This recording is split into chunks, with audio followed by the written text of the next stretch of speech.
Hello student, मैं विपिन कुमार और आज हम ग्रीन हाउस प्रभाव के बारे में डिस्कस करेंगे। ग्रीन हाउस प्रभाव होता क्या है?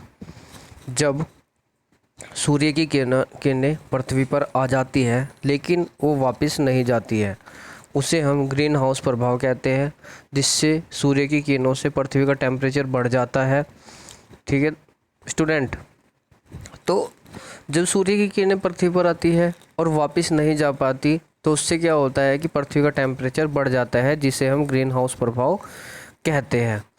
इसके मुख्य कारण कार्बन डाइऑक्साइड, जलवाष्प आदि है और उसमें धूल के कण।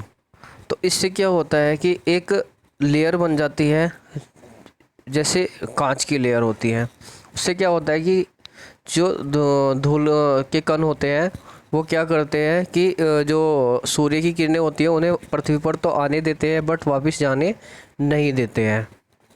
तो इससे क्या होता है कि हमारी पृथ्वी का टेम्परेचर लगातार बढ़ता रहता है, जिससे ध्रुवों पर जो बर्फ़ जमी हुई है वह पिघल रही है, जिसके कारण समुद्र में जो जल का स्तर है वो बढ़ता जा रहा है। इससे क्या होगा कि आने वाले समय में सूखा और भारी वर्षा आदि समस्याएं उत्पन्न होगी, जिससे हमें ज़्यादा कठिनाइयों का सामना करना पड़ेगा। अगर हम बात करते हैं ग्रीन हाउस प्रभाव की खोज किसने की थी, तो इसकी खोज जोसेफ फूरियर ने की थी। इसे पहली बार अरीनियस ने प्रकाशित किया था। ग्रीन हाउस प्रभाव एक ऐसी प्रक्रिया है जिसका संबंध ग्लोबल वार्मिंग को बढ़ाने से है।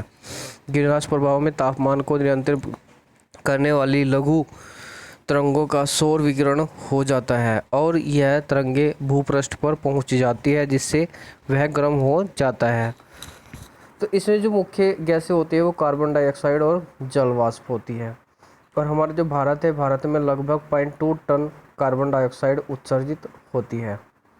यदि वातावरण स्वच्छ हो तो यह शीघ्र तरंगों का विकिरण स्वच्छता से कर देता है, बट जब इसमें धूल, जलवाष्प और गैसेस होती है तो उसमें क्या होता है कि किरणें आ तो जाती है बट वापस जा नहीं पाती।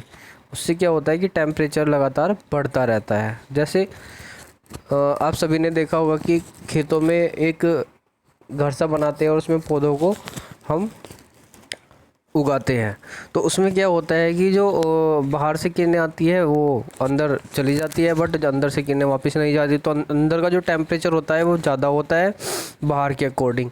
सर्दियों में भी हम वहाँ से गर्मियों वाली सब्जियाँ या पौधे उगा सकते हैं, क्योंकि उसका अंदर का टेम्परेचर बाहर के अकॉर्डिंग ज़्यादा होता है। अतः यह पेपर में आ जाता है लगभग 5 नंबर का, तो सभी से अच्छे से पढ़ लीजिएगा।